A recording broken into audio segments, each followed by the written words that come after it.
So Okay. hi, Aaron. So what's the negotiation process here at the U7? How are you guys going to come up with the recommendations?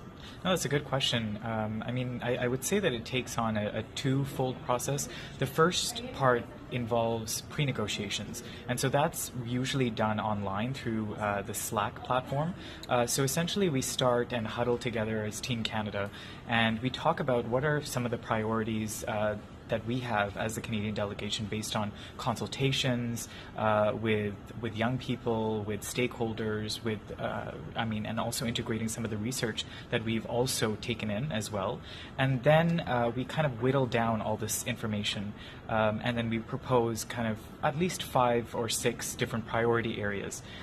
Then from the next process on, we meet in person, and this is what the Y7 Summit is all about now.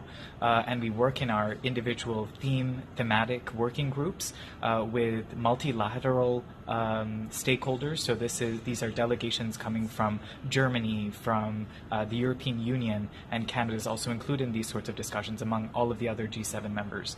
And then we look at what are the priorities that are overlapping, what are the priorities that are high ranking in all of the G7 member states. And then we then try to kind of condense all that information and see if we can come up with actionable items. It's a very arduous process. It's a lot of back and forth.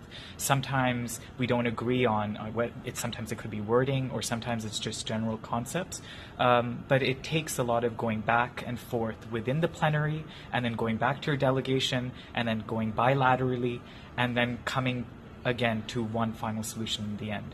But it's a very long, intensive process, but believe me, I have a greater appreciation for our Canadian diplomats after this process. Thank you. Thank you.